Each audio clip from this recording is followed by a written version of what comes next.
Several businesses owned by members of the black community were impacted by the protests over the weekend. Fox 12's Sarah Hurwitz is live in Northeast Portland with their reaction to how things are playing out. Sarah?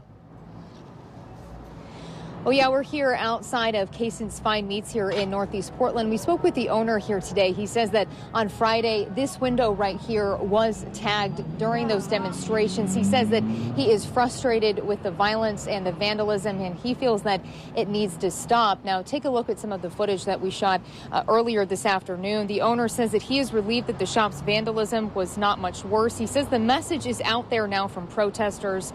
He says with it being such a tough time right now during the pandemic, everyone is tired and these violent acts do not help.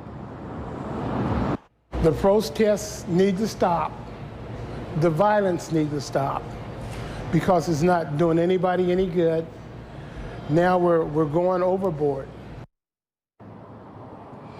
And at Deadstock Coffee in Northwest Portland, the owner says that the door got tagged, which has been since cleaned up. The side of the building was also tagged with this message across it reading "Justice for George Floyd."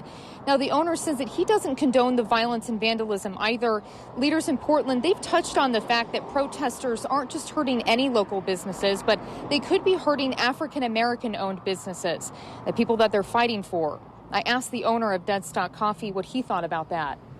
99% of the people are actually trying to do something toward the movement of making change and you know, just reform for me to be able to stand here and own a business and not worry about having to board it up overnight.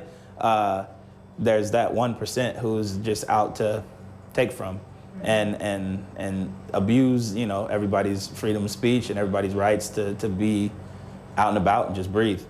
The African-American community in Portland, we have been black our whole lives.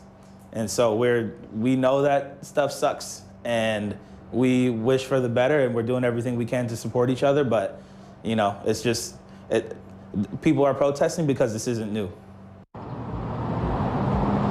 And the owner of Deadstock Coffee also told me that he has thought about putting up a sign specifying that it's an African-American owned business, but he says he's actually decided against that because he's concerned that that might create more issues than actually help.